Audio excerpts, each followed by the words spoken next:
Hey guys, what's up and welcome to another podcast. This podcast is airing on December 31st, 2021, but I wanted to kick off the new year with lessons learned. For those that are new to the podcast, I do this every year where I talk about something at the beginning of the year, motivational, something probably unrelated to relationships, but can be put apply to your relationship. But I wanted to come on. I have my husband here today with us, and we're talking about the lessons that we have learned in 2021. So if you're listening on the podcast, thank you so much. If you're watching on YouTube, shout out to you. Leave a comment below and tell me your lesson that you have learned in 2021, your biggest lesson. I have two lessons. I know you have one big lesson, so I'm going to share one of my small lessons first, and then you can share yours and I'll share my last one. Actually, I want to share my biggest lesson first. My biggest lesson that I've learned in 2021 is to not take on other people's insecurities. And what I mean by that is when people say mean things to you, when people say not so nice things to you, you don't always have to clap back, because a lot of the times they're projecting their insecurities onto you. And I had to learn that the hard way. It's a few things that happened this year of people saying mean things to me, but one of them came from people that I'm very close to, and we're sitting driving somewhere one day, and they made a statement, or this person had made a statement to me about how what I do is cute, but you make the real money in the relationship. And so I thought it was interesting, because I'm like, well, nobody really knows my financial history or whatever when it comes to Love Inspiry. nobody in my family really asked me about my business or what's going on, what I have new going on, or this, that, no, or even the different components of Love Inspiry. I have the podcast, I have the YouTube channel, I have the workshops, the books, all of that stuff. Nobody has really sat down and asked. So I'm like, if you never asked me about my business, how do you know that the financial standpoint of it? And at first I was about to clap back, and I feel like the Lord has stopped me in my tracks. And it wasn't until months later I realized that the person that said it is governed by money. Their whole anytime it's a conversation, it's always about how much something costs, how much they spent on something, whatever the case may be. And when I really thought about it, I'm like, you're not governed by money. So if I make $1, of course you want your business to grow. Of course you want to have financial success in your business. But if I make $1 and I impact 10 people, to me, the impact of the 10 people is more important than the $1. And a lot of people don't understand that. And I thought it was months later, the Lord showed me they were projecting their insecurities onto you. You're not governed by money. You're governed by the right thing. So kind of keep doing you, and don't worry about people saying mean things. And that's what I wanted to share today with people. Just make sure that when people are saying certain things to you, that you are kind of just taking it with a grain of salt and not taking it serious, because people just they say what they think is right. They ultimately project their feelings onto you. It's not even that they feel that way about you or about your business per se. In this instance, it's just what they are governed by, what is important to them. And if something is not important to you, don't make it important to you by clapping back and trying to belittle them and make them feel bad because they did the same to you. So I definitely learned that in a few occasions. Another occasion was another family member. I tell you, family could be the worst sometimes. Another family member saying to me that you don't come to enough family events, and basically I need to be checking to make sure you're not cheating on me or whatever the case may be. And I'm like, just because you've had a couple of bad relationships, a few bad relationships, don't project that onto me. And I didn't get buck or anything, because I'm like, what's the point? I know what that's about. And when you know what somebody's about and you know why they're saying something, then there's really no need to even combat it or act up, because you know it's not about you. it's about them and what they have going on. So that's a huge lesson that I learned this year, is don't take on other people's insecurities. Has nothing to do with you. People say mean things out by way of projecting their own insecurities, their own faults, their own mistakes onto you. And so that was a huge lesson for me. There was a radio show like in Atlanta, and every day she would end the show by saying this one statement. She would say it every single day. He who angers you controls you. Yes. 9 out of 10 times, the person that says something that angers you or frustrates you, they won't think twice about it afterwards. You know, they don't care. They're not going to lose a wink of sleep. Right. You're the one that will still be thinking about it a month from now, 2 months from now. And when they say these things, a lot of times at the moment they say it, they're looking for a reaction out of you. True. Because they're trying to get you angry. They're saying something that they think is going to hurt you. So when you don't give them that reaction that they're looking for, you're doing, as the Bible said, heaping coals of fire on their head. Right. It almost makes a person more angry when you don't give a response that they're looking for than the fact that, you know what I mean, if you would cuss them out and go back and forth. It's almost... When you cuss somebody out and they see that you're angry, you're almost satisfying them. Sometimes you get in an argument with somebody and they're sitting there smiling, like, because their whole intent was not prove a point, but their intent was to make you angry. So I think you did good by not going back and forth with people. You know, and just take it as a lesson learned. Right. And honestly, like, I was surprised, because normally, you know me, that's something that I would have done. I would have had a comeback ready. Like, I would have been ready to clap back instantly. But to me, it was like, for what? Right. First of all, a lot of times people don't even know your situation to even comment on it in the first place. Exactly. So for what am I doing? Yeah. What am I doing? And part of being a business owner and a CEO and an entrepreneur, I think the main part is being secure within yourself. Yes. You don't have to explain what you're doing and why you're doing it to everybody, as long as you know in your heart what I'm doing. The satisfaction that I get from doing Love Inspiry is not a financial satisfaction. It's helping people. Right. That's what the name, the title of the business is, Inspiry. You're here to inspire people. And that's your satisfaction. That's your payment. That's your direct deposit that you look for 2 times a week or once a week. The fact that you know that you have helped somebody. And as I always bring back the story in the Bible of Mary and Martha. When Jesus was speaking in their house and Martha was doing all the labor, you know, encumbered with much service, as the Bible says. She was going in the kitchen doing the dishes, and she was doing all the serving, and Mary was just sitting there listening to Jesus. Yeah. And it got so frustrating for Martha that she had to complain to Jesus. Say, all right, I'm doing all this work, and she's just sitting there.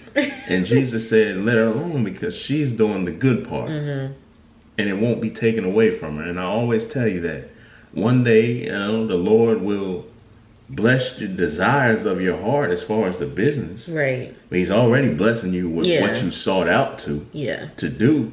Definitely. But you're doing the good part, and that's helping people. And I don't think that'll be taken away from you. Yeah, I think the biggest thing was, like, you never know what people are struggling with insecurity wise.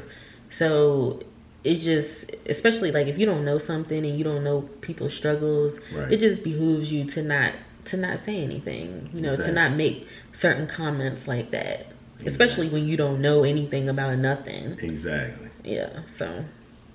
So I think what would you make this lesson? I think my main takeaway from 2021, yes.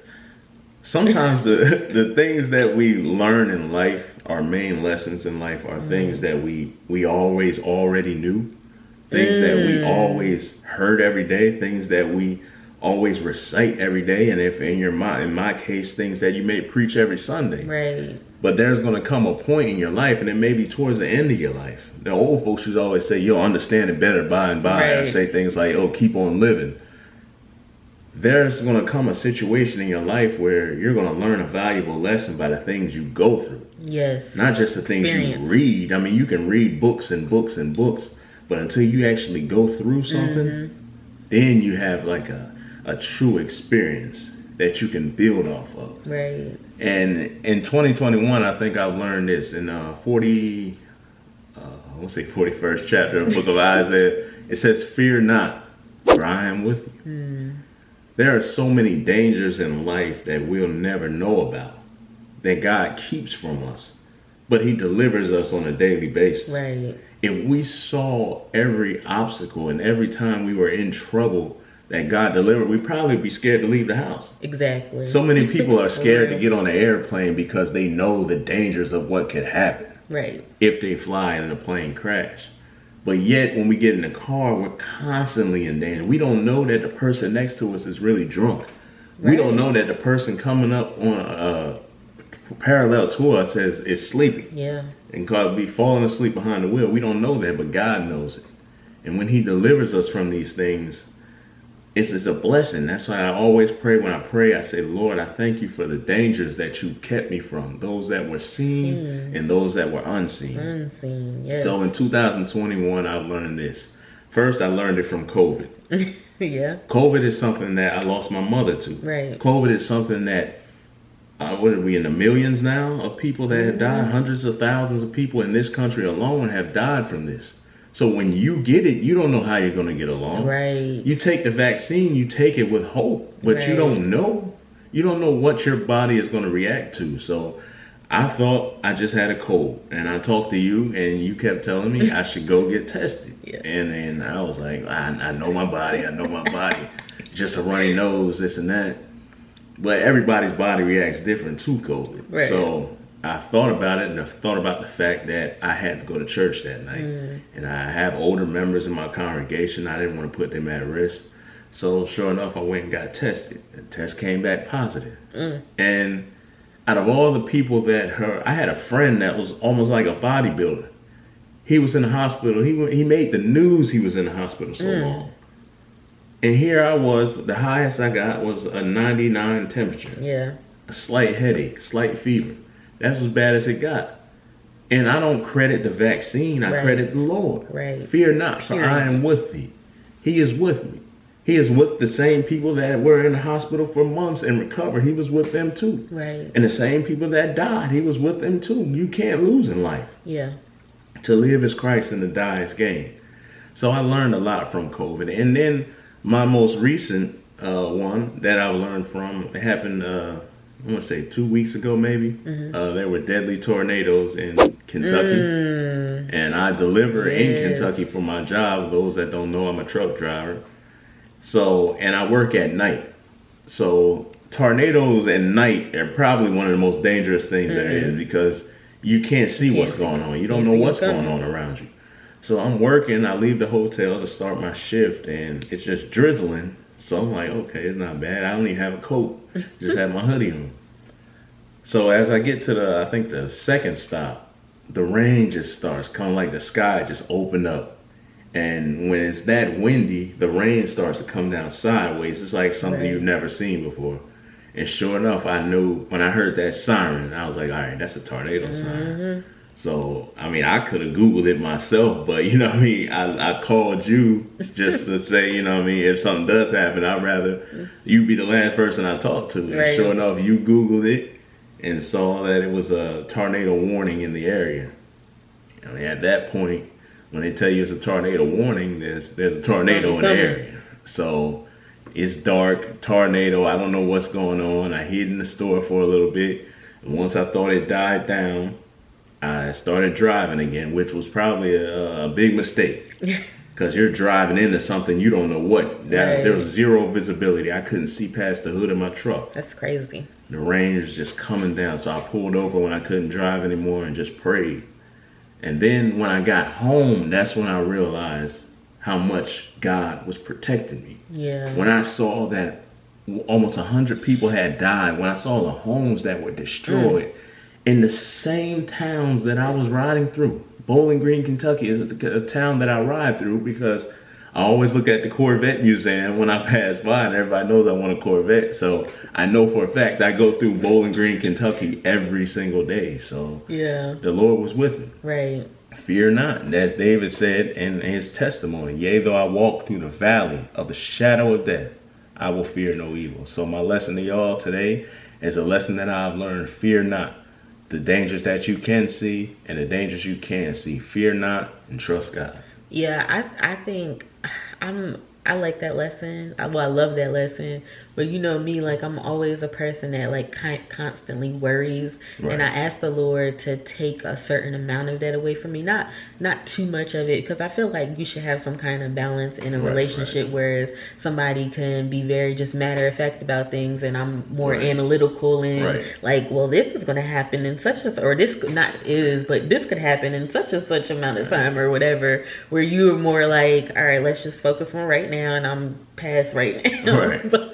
But you know, a part of that is just not worrying about what I got out of that too, is just not worrying about tomorrow. Right. You know, like not taking thought of tomorrow. Just focus on right now, focus on today, focus on what's in front of you, and just knowing that God is with you. God will be with you tomorrow. If there's a tomorrow for you, God is going to take care of that tomorrow for you, if there's a tomorrow for you. So I really like that lesson, and I think it's something. Sometimes though, you need people like that in your life. You need somebody just to be like, not worry, but you need to look at things from a different perspective. I was fully vaccinated, so I needed you to be that one to tell me, all right, it may not just be a cold, it might really be COVID. You may need to get that checked out. I needed you to tell me that. Because I was like, you're not coming home if you don't get tested. And sure enough, it was cold. I was so adamant that day. I was so bad. I'm like, you can't come here if you're not tested. Right. Then you walk in the door looking pitiful. Right. I say, oh my gosh, I knew it. Sometimes you just have a feeling. Sometimes you just have a feeling that just stuff, and I think that's a good thing with balance in relationships. And I've learned that throughout this last year with us. We have good balance with one another. Where one person is weak, the other person tends to have a good strength in. Right. So I think, you know, I learned that about our relationship as well. Just, you know, making sure that you have some kind of balance in your relationship, because that's what makes the best relationships and what makes them work. I always say it, utilizing each other's strengths and weaknesses, not pointing them out, but utilizing them for the good of your relationship. So, I'm sorry. The whole COVID situation just brought one more lesson back to me. If you are a leader in life, it doesn't have to be in the church, but in life, you could be the leader of your family. Yeah. Lead by example. Right. Don't be afraid to do the things that nobody else are doing. The things that people may talk about you about. Right. I use this example because I believe I caught COVID one Sunday or one weekend at church. Now, mind you, me being somebody that has lost a close family member from COVID, I would always wear my mask in church. Right. My church never really stopped having me. We stopped maybe a couple months or maybe a month. 1 month, yeah. So I would always wear my mask, no matter what. Even when it slowed down, I would wear my mask. Yeah. So at this one particular place where I feel like there was like a super spreader of COVID, I decided I'm not going to wear my mask. I don't know if I saw all the other elders in the pulpit not wearing a mask, and I said, well, they ain't going to look at me like I'm the one with no faith, you know what I mean? So I took mine off. Whereas in that situation, I should have led by example. I should have said, let me be the only one up here with a mask on. Let me lead by example, saying that I know this virus is not done. Right. So let me be the one that's saying, okay, I care about my people. I care about my wife. I care about my members. I care about everybody I come in contact with. So I'm going to wear my mask if nobody else is wearing it. Right. But on this weekend, I didn't do it. And that's the place I called COVID from. Wow. Yeah. That's crazy. It's always good to do what you know is right, and then kind of not follow what everybody else is doing and has going on. And that leads me into my second lesson, is like knowing my place with people. I think that's a big lesson that I learned in 2021, is just to not force relationships. Because I feel like I got kind of burned where I thought I was building a relationship with people only to find out like some of them were kind of like in semi-competition with me, or some of them really didn't feel the same way, or whatever the case may be. And so now I'm learning to, if I don't know for sure that I'm close with you, I'm not asking no questions. I'm not asking how are you doing, or why was this, nothing, because people will take that and take your sincerity and your genuineness, and they think that you're trying to gossip about them or something, when really you was just genuinely concerned. So I definitely learned my place with people, and to just let whatever happens happen. And you know, I know who my true friends are. I know who I can really go to and talk to and ask personal questions, and they not get offended, and they can ask me personal questions and I won't get offended. So that's definitely something that was huge on my list of learning. And I think that's a valuable lesson. We have to understand that the devil doesn't work from afar off. The devil works from right next to you. Yes. He works in the people that are right next to you. Yeah. In the book of Job, you see where the devil came into Job's friends to try to tear him down. He wouldn't just come to an enemy trying to, you know your enemies. Right. So of course you're going to steer clear of them. Of course you're not going to let your guard down around them. But Job, the devil came to his wife. The devil came to his 3 friends. So those are the people that you have to look for Satan. Right. You know, the most, like the people that are closest to you. It's not so much that they hate you, but that's what the devil is trying to get to you through them. And I didn't even think about it like that. Like, you don't want everybody in your corner, in your circle, should I say, because everybody's not there for the right reason. So I'm glad that I was shown that lesson, and I'm more aware of, you know, who I talk to, how I address them, and things that I say to them, because I know that it's not being received how I'm trying to portray it, or whatever the case may be. So definitely just learn to just kick back and let be, you know. And I always felt like I didn't want to be the person to change my personality for people, but sometimes you have to just adapt to the people that are around you. So if you know somebody is not your feels, or has told you that you're not their friend, or whatever the case may be, or you know, whatever it is, just, you know, fall back. Like, you know, that's okay. You never know who God is taking out of your life. And removing. Everybody is not meant to, I tell this all the time to people, everybody is not meant to go with you to the places that you're going to go. And I believe that we are going to be elevated in, you know, a way. I'm not going to share it here because it's just not important to share with people right now. But I do believe that's going to happen. And I know that everybody is not meant to tag along with that journey. And that's why I'm able to accept like certain hate from family members and nasty things that they may say, because, you know, you always told me before, would you rather see it now or when things get, you know? So that's definitely something. But anyway, See, I'm a firm believer in the gospel according to St. John. I believe it's the 15th chapter, where Jesus said, I am the true vine. The true vine. My Father is the husbandman. Every branch in me that beareth forth fruit, my Father will purge it, so that it may bring forth more fruit. Purging is something you do to take away the impurities out of something.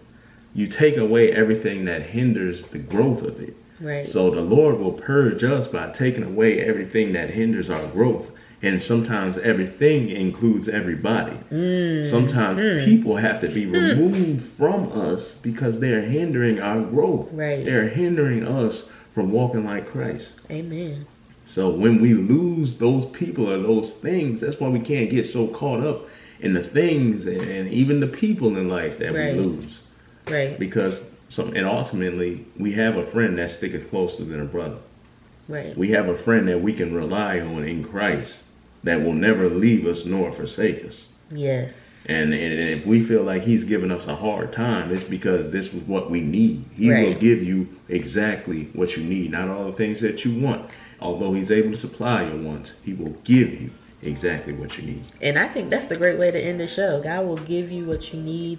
Just remember that as you enter into 2022 and the issues that you will face, the problems and setbacks and obstacles that you will face, trials and tribulations, they were promised to us. So we're going to face something in 2022, whether severe, whether mid-severe, whether less severe, we're gonna have trouble. So I think that's a good way to end the show. I want you guys to tune in next week. Next week we'll be talking about the Tammy Roman situation. Is giving your husband or your wife a pass to cheat something that you should do? What tends to happen with that? So we'll be talking about that, diving and digging deep into that in 2 weeks. I'm sorry. The podcast will air every 2 weeks on Fridays in 2022. So we'll see you all in 2 weeks, and I hope you guys have a very, very happy new year. I hope you guys have a prosperous new year, and God bless everybody. All right. Happy new year. We'll see you all in the next one. Bye-bye.